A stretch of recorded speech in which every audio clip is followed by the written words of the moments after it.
आज का कवि सम्मेलन बहुत अच्छा हुआ। कवि सम्मेलन 2 ही कारणों से अच्छा होता है, अगर उसके गणेश जी ठीक बैठे हों और उसके श्रोता अच्छे हों। तो गणेश के रूप में हमने जिनकी स्थापना की वो डॉक्टर सुरेश अवस्थी हैं। बड़े व्यंग्यकार हैं, बड़े कवि हैं, बड़े कलमकार हैं, बड़े पत्रकार हैं, बड़े अखबार से जुड़े हैं। मैं चाहता हूँ एक बड़े कवि के लिए पूरा सदन बड़ी तालियां बजाए। तो डॉक्टर सुरेश अवस्थी जी को आपके लिए बुलाओ के जनाएं। राष्ट्रपति पुरस्कार से सम्मानित कवि आदरणीय डॉक्टर सुरेश अवस्थी।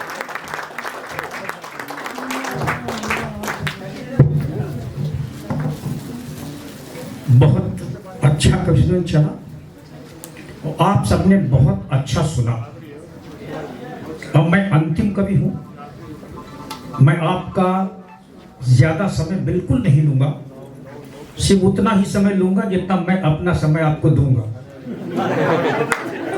कितने लोग चाहते हैं 10-15 मिनट मैं भी आपके बीच रहूं? दोनों हाथ ऊपर उठाइए, तालियों में तब्दील कर दीजिए। धन्यवाद। एक निवेदन दोनों हाथ जोड़ के करता हूं, यदि किसी को आवश्यक जाना हो तो वो जा सकते हैं, लेकिन जितनी देर मैं माइक पे रहूं, मेरा निवेदन है कि बीच से आप अचानक बिल्कुल मत उठिएगा। और विधायक जी माननीय, ये निवेदन इसलिए करता हूं क्योंकि भरे पूरे परिवार से जब कोई अचानक उठ जाता है,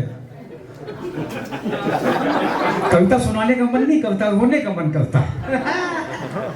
मैं बधाई देता हूं आपके इस संस्थान को भी, अंजना जी को भी, आप सबको। आज कुछ उपलब्धियां इस मंच पे हुई हैं, पिछले 40-45 साल ये मंचों पे हूं, लेकिन ये शायद पहला मौका है जब एक साथ 1, 2, 3, 4, 5, 6 नए कलमकारों को, जिनको मैंने पहली बार सुना। और बड़ी बात ये, तालियां इस पर उठनी चाहिए कि सबने बड़े संयम से अच्छी कविताएं पढ़ी, बहुत अच्छा पढ़ा। एक बार ताली बजा दीजिए इनके लिए। अकलम जी ने बहुत बढ़िया शेर कहे, आपने भी बहुत अच्छे शेर कहे। एक गंभीर बात कहता हूं, जो लोग गजल सुनने वाले हैं, और इस मंच की उपलब्धि के नाम पर कहता हूं, और ये कहता हूं कि 1000 वर्ष पुरानी हो गई गजल विधायक जी, 1000 वर्ष।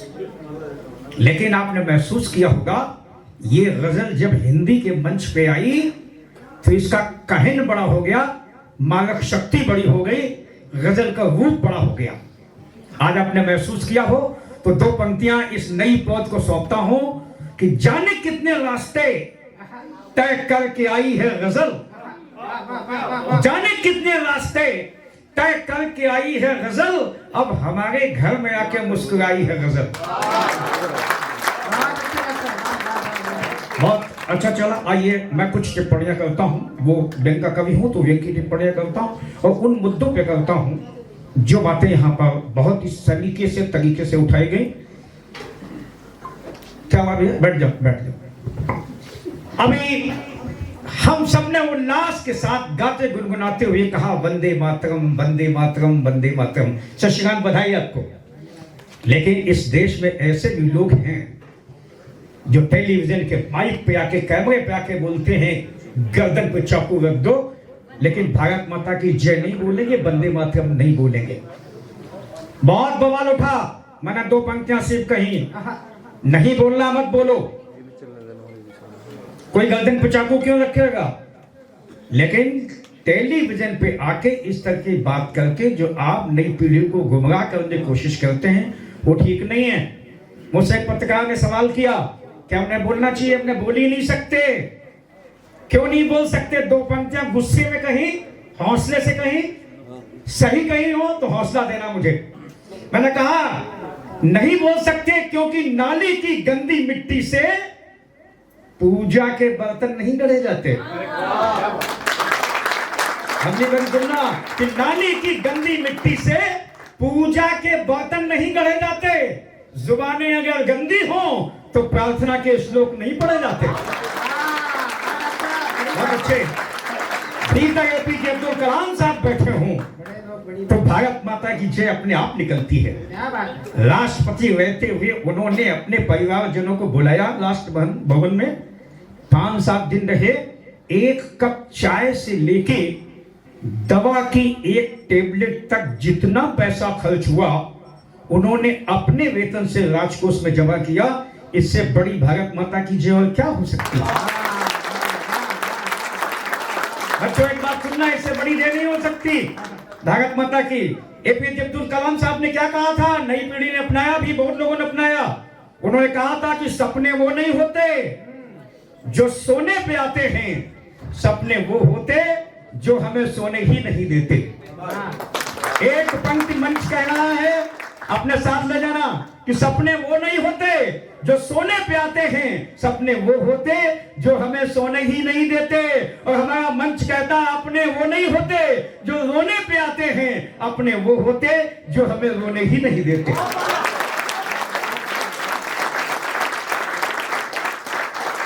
बेटियों को लेकर बहुत सारी बात कही गई मंच पर। आज बड़ी अच्छी संख्या में बेटियां हैं, सबने अच्छा पढ़ा। सामने भी बेटियां हैं और आपने बेटियों को आगे ले जाने के लिए जो काम किया है, मैं आपका सैल्यूट करता हूं। लेकिन एक बात कहना चाहता हूं, आजादी का अमृत महोत्सव हमने मना लिया, यानी 75 साल हमको आजाद हुए हो गए।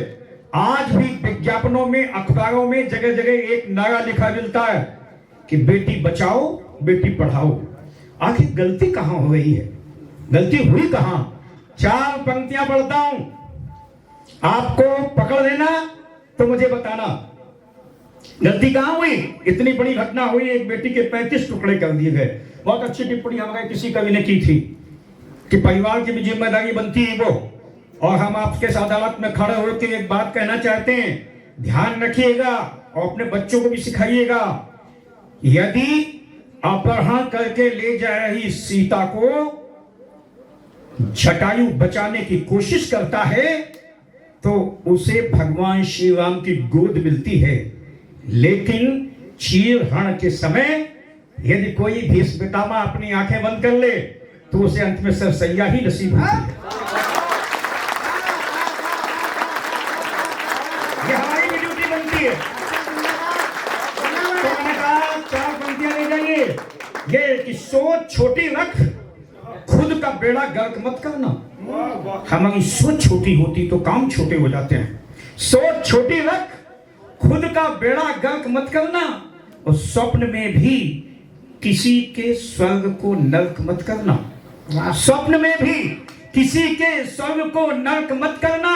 और चाहते हो जो, चाहते हो जो, सबके दिलों में जगह बने इनकी, तो भूल कर भी बेटा बेटी में फर्क मत करना। हमने ये किया, आज भी हो रहा है। अगर महाभारत आपने पढ़ी है, महाभारत की बातें भी हुई।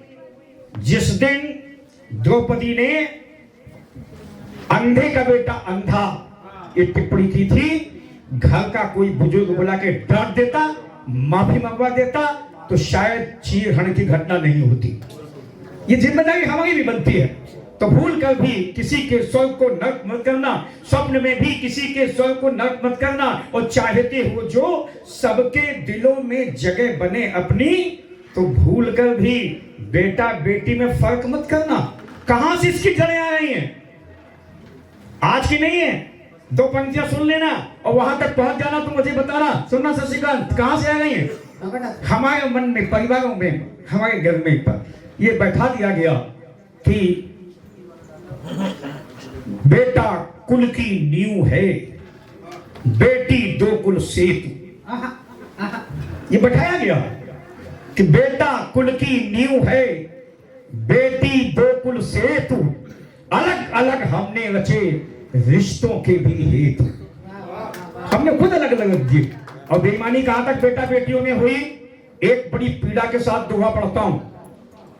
मां की मृत्यु हुई, संपत्ति का बंटवारा हुआ, बेटा बेटी की बेटियों के बीच में हुआ, ईमानदारी से हुआ हो तो भी तालियां देना, और अगर हम जो कहना चाहते हैं वो पकड़ लेना तो मुझे बताना। 2 पंक्तियां सुन लेना, संवेदना के साथ बेटियां सामने बैठी उन्हें समर्पित करता हूं। मां की संपत्ति का बंटवारा कि बड़के को नथनी मिली, छुटके को जंजीर, बड़के को नथनी मिली, छुटके को जंजीर, बिटिया के हाथों लगी अम्मा की तस्वीर। बिटिया के हाथों लगी। ये जब बंद होगा तो निश्चित रूप से हमारी बेटियां आज आसमान नाप रही हैं, लेकिन उन्हें और मजबूती मिलेगी। ईश्वर करे ये सिलसिला परिवारों से हटे, जल्दी मिले। बहुत सारी बातें हुई, सोशल मीडिया की बातें हुई, मैं हास्य और व्यंग का कवि हूं, कुछ थोड़ी बातें कहना चाहता हूं। सोशल मीडिया ने बड़ी अजीब स्थिति पैदा कर दी। प्रेम मोहब्बत की इतनी सारी बातें हुई, बहुत अच्छे मुक्तक पढ़े आपने प्रेम में, लेकिन उस सोशल मीडिया ने, मोबाइल ने कहा कि मैं आपको 2-3 घटना बताता हूं, आनंद के लिए सुनना। प्रेम 14 के दिन, जानते प्रेम 14 वैलेंटाइन डे, प्रेम 14 के दिन एक लड़की गई कार्ड वाले दुकान पर, जिसके शुभकामना के कार्ड मिलते हैं। बोले भैया आपके पास कोई ऐसा कार्ड होगा जिसमें लिखा हो कि मैं सिर्फ सिर्फ सिर्फ तुम्ही से प्यार करती हूँ, सिर्फ सिर्फ तुम्ही से प्यार करती हूँ। दुकानदार ने उल्टा पलटा बोले हाँ है, बोले 1 दर्जन पैक कर दो। काय का प्रेम, काय की मोहब्बत। हमें याद एक आदमी आया मोहल्ले में कविता पढ़ के, कवि था, यहाँ नहीं है ऐसा कोई, मोहल्ले में आया, पहलवान जी मिल गए, बोले कविता करते हो? बोले जी। प्रेम कविता करते हो? बोले जी। अच्छा तो बता प्रेम और इश्क में क्या फर्क होता है? एक शब्द हिंदी का, एक शब्द उर्दू का। अगले आदमी ने अपनी समझ से बता दिया, बोले बता प्रेम और इश्क में क्या फर्क होता है, तू प्रेम की कविता करता है। बोले पहलवान जी, जो आप अपनी बहन से करते हैं वो प्रेम है, और जो मैं आपकी बहन से करता हूं इसके बाद जो सांस्कृतिक कार्यक्रम हुआ वो प्रेम का कवि दिवस का कवि बन गया।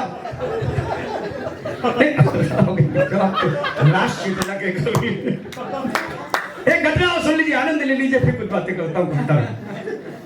आपका तो संस्थान बहुत अच्छा है, मैं आपको बधाई देता हूँ, मैंने रिकॉर्ड भी किया। हमारे कानपुर के इंजीनियरिंग कॉलेज में इम्तिहान चल रहा था, देखो काहे की मोहब्बत, काहे का प्रेम, 21वीं सदी में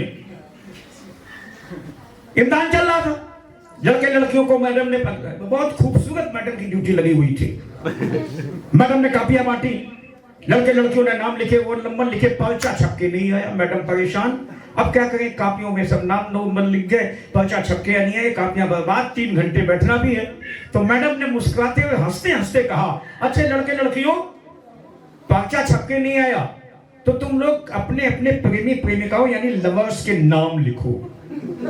अब महीन बात सुनना, लड़कियों ने 1 घंटे बाद कापी जमा कर दी, लड़के 2 घंटे बाद बोले बी कापी प्लीज। और तालियां आपकी अगली बात पे आएंगी। 3 घंटे बाद जब उन्होंने कापी जमा की, मैडम ने कापियां पलटी, बेहोश हो गई। 90% लड़कों ने उनका भी नाम लिख रखा था। काहे की मोहब्बत, कहां स्थितियां कहां पहुंच गई। तब एक बात कहना चाहता हूं, साथी रहेगी। नदी ने जवाब दिया, तब तक तब तक तब तक जब तक तुझ में मिठास न पैदा हो जाए। ये होता प्रेम। तब मैंने कहा कि त्याग तपस्या तन मने, साहित्य को जानने वाले सुने कि त्याग तपस्या तन मने, मन हो जाए फकीर। प्रेम मगर जीना चाहो हर दिन पढ़ो कबीर, प्रेम मगर जीना चाहो हर दिन पढ़ो कबीर, प्रेम मगर जीना चाहो हर दिन पढ़ो कबीर। बहुत सारी स्थितियां हैं, बहुत सारी बातें हैं। आइए 1-2 छोटी छोटी बातें और करता हूं। 4 पंक्तियां पढ़ता हूं। सैनिकों के लिए, शहीदों के लिए बहुत कुछ कहा गया, मैं सैल्यूट करता हूं, लेकिन साहब पहले 4 पंक्तियां सुनना, बल्कि पहले एक व्यंग सुनो, पिछले दिनों बड़ा बदनाम हुआ, बहुत ही हौसले के साथ कहा, बहुत ही तीखा व्यंग है। राम सेतु की बात आई, लोगों ने कहा सबूत दीजिए। राम जी की बात आई, बोले राम तो हुए नहीं जी, सबूत दीजिए। सैनिकों ने सर्जिकल स्ट्राइक की, एक वर्ग उठ के खड़ा हो गया, सबूत दीजिए। हर बात पे सबूत मांगना, हर बात पे सबूत मांगना। ये जब सिलसिला शुरू हुआ तो हमारे घर परिवार के भीतर भी इसके दुष्परिणाम आने लगे। एक बहुत तीखा व्यंग पढ़ता हूं, अपने घर से उठा के पढ़ता हूं, आपको आनंद आए, सच्चा लगे, अच्छा लगे तो निश्चित रूप से आप तालियां बजाते जो थक गए होंगे, हमें आशीर्वाद देना। सुनना कि ये सबूत मांगने का चलन अपने दुष्परिणाम दिखाने लगा है। ये सबूत मांगने का चलन अपने दुष्परिणाम दिखाने लगा है। इसका दुष्प्रभाव हमारे घर परिवार तक आने लगा है। उस दिन दैनिक जागरण से लौट के जैसे ही मैं अपने घर आया, बेटे को कंप्यूटर पर कुछ उल्टा सीधा करते पाया तो मैंने उसे धमकाया, हड़काया। वो डरने के बजाय मुस्कुराया तो मैंने जोर से भी कहा, ये क्या कर रहे हैं आप? मत भूलो तुम नहीं, मैं हूं तुम्हारा बाप। मैंने क्या कर रहे हैं आप? मत भूलो तुम नहीं मैं हूं तुम्हारा बाप। तो बेटा खिलखिलाया, बोले अच्छा आप हमारे बाप, तो एक काम कीजिए अपने बाप होने का सबूत दीजिए। अब इलाज सुनना जो मैं कहना चाहता हूं, बात पहुंचे तो और तालियां मांगता हूं। बोले अच्छा आप हमारे बाप, तो एक काम कीजिए अपने बाप होने का सबूत दीजिए। तो मैंने गुस्से में वहीं पड़ा उसका ही जूता उठाया, उसकी खोपड़ी पे पूरी ताकत से लगाया, वो मारे दर्द के बिलबिलाया, फिर बड़ी जोर से चिल्लाया, ये क्या कर रहे हैं आप? मेरे बाप, मेरे बाप, मेरे बाप। मैं खुश था, मेरे मन का कमल अपने आप खिल गया और मैं बहुत खुश था कि एक ही जूते में सबूत भूल गया। तो चार पंक्तियां सुनना। ये सीमा पार छुपके बैठे आतंकवादी तुरंत फांसी पर लटकाने के काबिल अपराधी हैं। यह सच है कि सीमा पार बैठे आतंकवादी तुरंत फांसी पर लटकाने के काबिल अपराधी हैं, लेकिन भारत में रह के पाकिस्तान जिंदाबाद बोलने वाले उनसे बड़े आतंकवादी हैं। बहुत अच्छे, बड़े समर्थन दिया आपने। उनसे बड़े आतंकवादी हैं, इसलिए क्या होना चाहिए? होना ये चाहिए उनसे बड़े आतंकवादी इसलिए न्याय नीति सीधी सच्ची सख्त और अनेक होनी चाहिए। आतंकवादी बाहर के हों या भीतर के, दोनों की सजा एक होनी चाहिए। कश्मीर में यह सिलसिला शुरू हुआ तो बहुत कुछ सुधर रहा है। मैं सैल्यूट करता हूं उन सैनिकों को, सीमा पर होते नहीं अगर जवान शहीद, कैसे मनते देश में तीज दिवाली ईद। नेताओं को लेकर बहुत सारी बात कही गई, माननीय विधायक जी बैठे हैं, एक टिप्पणी करना चाहता हूं। विधायक जी मैं यूपी से आया हूं, आप उत्तराखंड से हैं, दोनों भाई हैं, एक बड़ा भाई एक छोटा भाई है। लेकिन नेताओं को लेकर कही गई, मैं अक्सर एक बात कहता हूं कि एक हाथ में गीता, भाई जरूर है, दूसरे में कुरान। भाई जरूर है, लेकिन तुम्हारा काम उत्तराखंड से ही चल रहा है। हाँ, मेरा काम उत्तराखंड से ही चल रहा है, क्योंकि उत्तराखंड को हर सवाल का उत्तर देना आता है और उत्तर प्रदेश को भी आता है, तो दोनों में समान आते हैं, उत्तर प्रदेश ये उत्तराखंड। तो मैं क्या कहने जा रहा था? पानी और बिजली उत्तराखंड ही दे पाता है, ऊर्जा का काम हमसे ही चल पाता है। ये मैं तो भूल ही गया मैं कहने क्या लगा था। उत्तराखंड में ऐसा उलझाया आपने कि मैं कुछ कहने जा रहा था। खैर चलिए छोड़िए। तो मैं ये कहता हूं कि मुझे राष्ट्रपति सम्मान मिला, बताया गया। 5 दिन राजभवन का मेहमान रहा, बहुत खुश था। आपकी दुआ से 24 देशों में, दुनिया के विभिन्न देशों में अपने कर्ता करने का मौका मिला, कई बार राष्ट्रपति सम्मान मिला। उन्हीं दिनों में हिंदी साहित्य में पीएचडी की, तो मैं डॉक्टर सुरेश अवस्थी हो गया। राष्ट्रपति सम्मान मिला तो घर वालों ने बड़ी सी नेम प्लेट लगा दी, गर्व गुमान के साथ, राष्ट्रपति सम्मान प्राप्त doctor Suresh Awasthi. Name plate लगी, मुसीबत शुरू। मैं साहित्य का डॉक्टर, लोगों ने मुझे मेडिकल का डॉक्टर समझ लिया। वैसे मेडिकल के डॉक्टर को मैं बहुत सम्मान करता हूं, एक मेडिकल के ही पैसा में खड़ा हूं। सम्मान इसलिए करता हूं क्योंकि हमारे मेडिकल के डॉक्टर्स का सीधा रिश्ता भगवान के वास्ता है।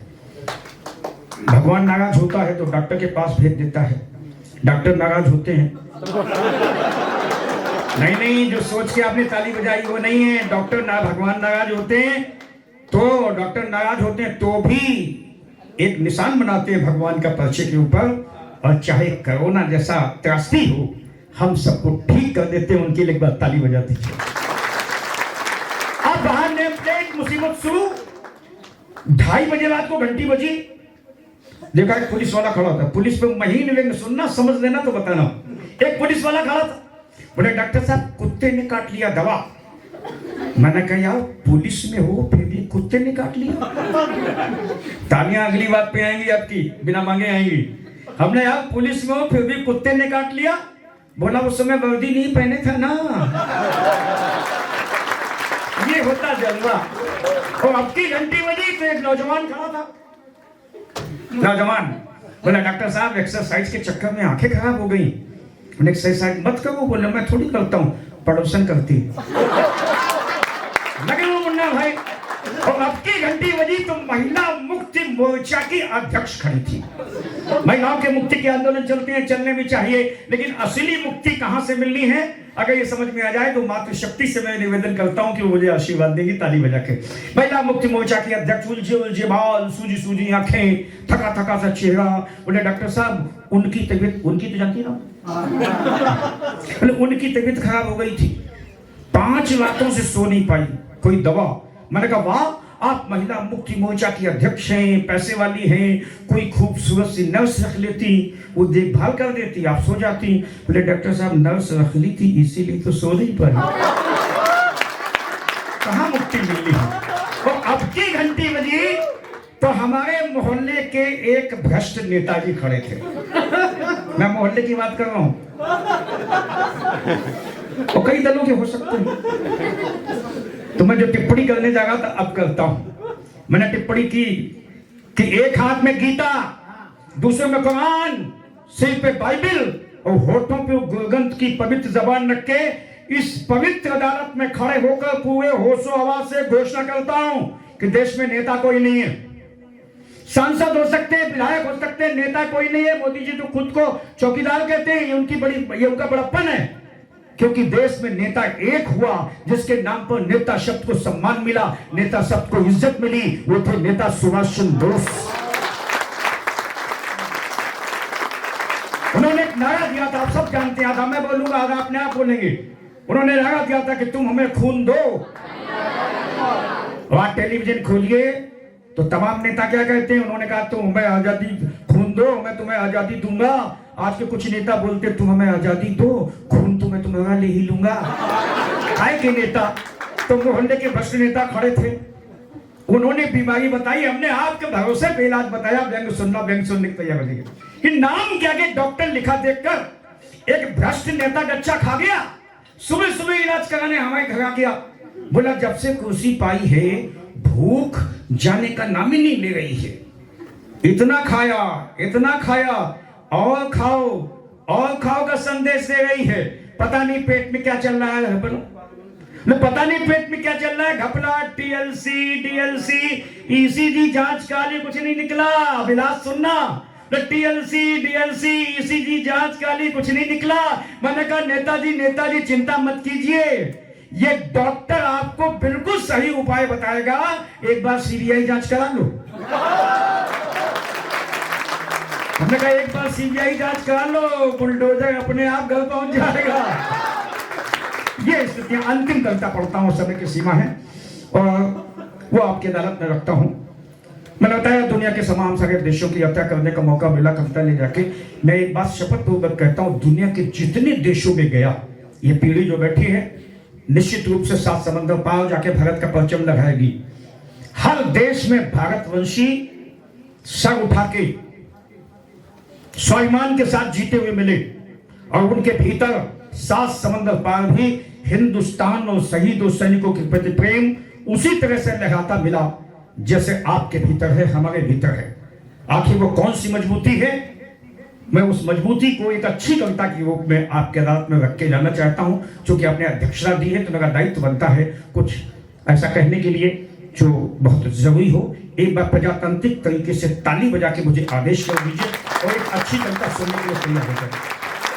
तो क्या मजबूती, वो मजबूती ये कि हम नहीं भूले कल कल करती गंगा यमुना का बहना। हम दुनिया के किसी कोने में हो लेकिन अपने संस्कृति और संस्कार नहीं भूलते। हमने देखा यहां आने पर पहले हल्दी कुमकुम का टीका, नमस्कार, फिर पुष्पगुच्छ का भेंट, फिर इसके बाद में मां सरस्वती जी का पूजन, गंगा जली का भेंट। ये हमारी संस्कृति है, ये हमारे संस्कार हैं, इसी से हम मजबूत होते हैं। एक बार इस संस्कृति और संस्कार के लिए ताली बजाइए। हमें याद है वाशिंगटन डीसी में थे हम, अमेरिका में, दीप प्रज्वलन जैसे किया गया ऐसे दीप प्रज्वलन किया गया। 25 मिनट खर्च हुए। एक 14 साल का लड़का दौड़ के आया, उसने माइक पकड़ा, उसने अंग्रेजी में जो कहा वो ये कहा कि इतने हैलोजन, इतने ट्यूबलाइट, इतने बल्ब, इतना उजाला, फिर दीप जलाने के लिए 24 मिनट क्यों खर्च किए गए। 74 साल के एक सज्जन ने जो भारत से बहुत पहले गए थे, उसके कंधे पे हाथ रखा, बोले बलखुदा तुमने जिस माहौल में आंखें खोली हैं, तुम्हारे भीतर ये सवाल उठ सकता है, विज्ञान टेक्नोलॉजी ने चाहे जितनी उन्नति कर ली हो, लेकिन अभी तक एक भी ट्यूबलाइट, एक भी हेलोजन, एक भी बल्ब ऐसा नहीं बनाया जो एक दूसरे को छुए और अपने आप जल जाए। ये ताकत सिर्फ दीपक में होती है, जिसकी अवधारणा हिंदुस्तान ने दी, और जगह जगह 30 त्योहारों में हम दीपक जलाते हैं। सुनेगा कि हम नहीं भूले कल कल करती गंगा यमुना का बहना, और हम नहीं भूले आज भी काम वाली बाई को भी दादी चाची अम्मा कहना। थोड़ा सा तालियों का आयतन और उत्साह बना के रखना। आज भी काम वाली बाई को भी दादी चाची अम्मा कहना। हम हिंदुस्तानी मुसीबतों की फटी चादर मिलजुल कर सीना जानते हैं। इन विकसित देशों में किसी की मौत होती 4 कंधे नहीं मिलते। हमारे गांव में गरीब से गरीब आदमी छप्पर बनाता है, मोहल्ले में एक आवाज लगाता है तो पूरा मोहल्ला उसका छप्पर मुंडेर तक पहुंचाने आता है। यह है असली हिंदुस्तान। हम नहीं भूले करते गंगा यमुना का बहना, हम नहीं भूले आज भी काम वाली बाई को भी दादी चाची अम्मा कहना। हम हिंदुस्तानी मुसीबतों की फटी चादर मिलजुल कर सीने जानते हैं। सोच देखना कितना बड़ा हमारा, दुनिया में कोई उदाहरण नहीं। हम हिंदुस्तानी मुसीबतों की फटी चादर मिलजुल कर सीना जानते हैं। हम भगवान शिव शंकर के वंशधर, खुद को नहीं दुनिया को संकट से बचाने के लिए खुद जहर पीना जानते हैं। हम पड़ोस के सुख में सुखी, उसके दुख में दुखी होते हैं। हम काटने वाली कैंची कभी नहीं होते। हम जहां भी होते हैं जोड़ने वाला सुई धागा होते हैं। हम जहां भी होते हैं जोड़ने वाला सुई धागा होते हैं। होगी किसी के पास आकाश को चूमने वाली इमारतें, 70 माले की बिल्डिंग, सन्नाटा। क्या फर्क है सर इन विकसित देशों में और भारतवर्ष में? अगर महसूस करना भीतर से तो मुझे आशीर्वाद की तालियां देना। बेटियों का आशीर्वाद बहुत फलता है। 70 माले की बिल्डिंग, सन्नाटा। क्या फर्क है? हम हिंदुस्तानी मुसीबतों की फटी चादर मिलजुल कर सीना जानते हैं। हम भगवान शिव शंकर के वंशधर, दुनिया को संकट से बचाने के लिए खुद जहर पीना जानते हैं। हम पड़ोस के सुख में सुखी, उसके दुख में दुखी होते हैं। हम काटने वाली कैंची कभी नहीं होते। हम जहां भी होते हैं जोड़ने वाला सुई धागा होते हैं। होगी किसी के पास आकाश को चूमने वाली इमारतें, सोने चांदी की स्याही से लिखी गई प्रगति की इमारतें। एक दृश्य जीने की कोशिश करना। आप लोग में से जितने लोग यहाँ बैठे, हो सकता है जब पहली बार व्यापार के लिए देहरादून आए हों तो एक क्वार्टर, एक कमरा, मैं गांव से कानपुर आया, एक कमरा, अम्मा भी, बाबू भी, दादी भी, 2 बच्चे भी, पत्नी भी। मेहमान आ जाए, सामान बाहर, कमरा अपने आप बड़ा हो जाता था। यानी कि जब दिल बड़े हों तो कमरे कोठियों में तब्दील हो जाते हैं, और जब दिल छोटे हों तो कोठियां कमरों में तब्दील हो जाती हैं। एक दृश्य जीने की कोशिश करना। संवेदना के को छू ले तो मुझे बताना। सामान बाहर, कमरे में चटाई बिछी हुई है, दादी माँ बीच में बैठी, आसपास मोहल्ले की स्त्रियां, घर की स्त्रियां बैठती, ढोलक चल रही, मजीगे बज रहे, देवी माँ के गीत चल रहे हैं, उल्लास का वातावरण है। अचानक दादी माँ का हाथ टूटता है, ढोलक बंद, मजीगे शांत। दादी माँ अपना चश्मा उतारती हैं और धोती के पल्लू से आंखों के कोरों में फंसे हुए आंसू पोंछती हैं और भरे गले से कहती, काश वो देहरादून से छोटी वाली भी दोनों बच्चों के साथ आ जाती तो घर कितना भरा पूरा हो जाता। ये हिंदुस्तान क्यों? क्योंकि ये विकसित देश के लोग ऊंचे ऊंचे मकान बनाना जानते हैं, और हम हिंदुस्तानी एक कमरे में भी घर बनाना जानते हैं। होंगी किसी के पास आकाश को चूमने वाली इमारतें, सोने चांदी की स्याही से लिखी विकसित की इमारतें। होंगी किसी के पास 3 मिनट में दुनिया खत्म कर देने वाले हथियार, लेकिन हम बहुत मजबूत, बहुत सुरक्षित, क्योंकि हमारे पास है ये संस्कृति, ये संस्कार, ये रिश्ते, ये परिवार। क्योंकि हम दूध देने वाली गाय, अन्न देने वाली धरती, जल देने वाली नदी और औषध देने वाली तुलसी को भी मां मानते हैं। है कोई देश? और सबसे बड़ी बात यह है कि हम माता पिता बुजुर्ग और गुरुओं को भगवान के बराबर जानते हैं। अंतिम टुकड़ा सुनिएगा। शहीदों को श्रद्धांजलि दी गई। इस अनंत आकाश में शहीदों की आत्माएं जहां कहीं विचित हो गई हों, उत्तराखंड तो शहीदों को, सैनिकों को जो मान सम्मान बल देता है, मैं इन पंक्तियों में श्रद्धांजलि भेजता हूं, उन्हें नमन करता हूं। आप लोग साथ देना। ये पंक्तियां मुझे याद है जब नेहरू सेंटर लंदन में मैंने पढ़ी तो 750 विधायक जी, 750 भारतवंशी हमारे भारतीय सैनिकों के सम्मान में खड़े होकर ताली बजा रहे थे। मेरी बाँछें खिल गई। मुझे लगा कि 7 समंदर पार भी हिंदुस्तान के प्रति ये मोहब्बत थी। मैं आपकी अदालत में पढ़ता हूं कि हमारे सैनिक सीमा पर अकेले नहीं लड़ते। अकेला एक हिंदुस्तान है जिसके सैनिक कभी किराए पर लड़ने नहीं गए। आपने देखा गलवान में, जब गलवान में भारतीय सैनिकों ने पराक्रम दिखाया, 6 महीने तक चीन बयान नहीं दे पाया। ये अलग बात है कि हमारे भारत के पप्पू लोग बोलने लगे और 6 महीने बाद जब बयान दिया तो पता चला कि सैकड़ों की संख्या में भारतीय सैनिकों ने चीनी सैनिकों को मौत की घाट उतारा था। ये बात। एक दूसरा सौर्य भी आपने और देखा। यूक्रेन युद्ध में हमारे भारतवर्ष के बच्चे, उन्होंने तिरंगा उठाया और आगे करके सुरक्षित वापस आ गए। ये तिरंगे की बड़ी महानता। लेकिन ताली बजाने वाली बात यह है कि उन्हें सुरक्षित निकलते देखकर हमारे कुछ दुश्मन देशों के बच्चों ने भी तिरंगा पकड़ा तो वो भी सुरक्षित बाहर निकला। ये हमारा सम्मान। तब कहता हूं कि हमारे सैनिक सीमा पर अकेले नहीं लड़ते। हमारे सैनिक सीमा पर अकेले नहीं लड़ते। उनके साथ बहन की राखी, भाई की भुजाएं, मां का आंचल, पिता की पगड़ी, दादी की दुआएं, बाबा का बेत, बच्चों की किलकारियां और पत्नी के सिंदूर के साथ साथ पूरा देश लौटा है।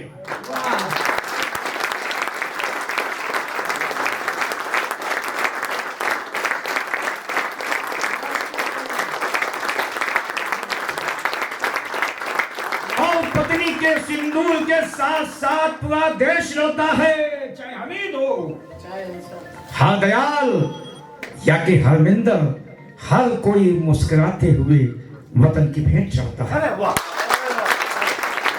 हर कोई मुस्कुराते हुए वतन की भेंट चाहता है, चाहे हमीद हो, हर दयाल या कि हरमिंदर। और हमारे सैनिकों का दुनिया के तमाम देश हमारे सैनिकों के शौर्य का लोहा मानते हैं।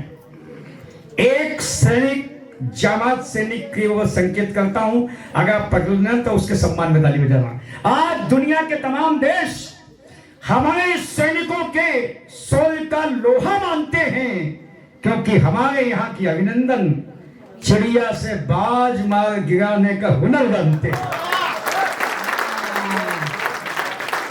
इसलिए सुन ले दुनिया, ललकार के कहता हूं, इसलिए सुन ले दुनिया, अब कोई हमारे प्रगति के पहियों को उल्टी तरफ मोड़ नहीं सकता। अब कोई हमारे प्रगति के पहियों को उल्टी तरफ मोड़ नहीं सकता। हम बहुत मजबूत हैं, बहुत। हम एक हैं, एक। कोई दोबारा हमें तोड़ नहीं सकता, तोड़ नहीं सकता, तोड़ नहीं सकता। और अंतिम पंक्तियां कविता की संकेत से कहना चाहता हूं, बात समझ में आ जाए, पहुंच जाए तो फिर आप तालियों से हमारा समर्थन करना। आज भारत की स्थिति क्या है कि आज दुनिया के सबसे बड़ा दादा अमेरिका को भी, आज दुनिया के सबसे बड़े दादा अमेरिका को भी भारत की अगवानी में कालीनों पर फूलों को बिछाना पड़ता है। आपने देखा पाकिस्तान के राष्ट्राध्यक्ष गए, उनका एक राजदूत मिलने आया। हमारे यहाँ के जब जाते हैं बड़े नेता तो वहां के जो सबसे बड़े नेता हैं वो अगवानी करने एयरपोर्ट तक आते हैं। ये भारत की धमक है। पहली पंक्ति स्वाभिमान के रूप में सुनना और दूसरी पंक्ति आनंद के रूप में सुनना। आनंद हो जाए तो तालियां देना कि आज दुनिया के सबसे बड़े दादा अमेरिका को भी भारत की अनवानी में कालीनों पर फूलों को बिछाना पड़ता है, और जिसे कभी वीजा देने से मना किया था उसे जीजा कहकर बुलाना पड़ता है। आइए मित्रों, आज का परिसम्मेलन अगर अच्छा लगा हो तो एक बार हमारे डॉक्टर अंजना जी के लिए जोरदार तालियां बजाइए। और मैं आपसे केवल एक ही बात कहना चाहता हूँ कि उजालों को आंखों में महफूज रखना। बहुत देर तक आधी रात होगी, मुसाफिर हो तुम भी, मुसाफिर हैं हम भी, इसी मोड़ पर फिर मुलाकात होगी। हम तुमसे मिले वक्त कटा शादी थे, अब चलते हैं गुलशन के बाबा।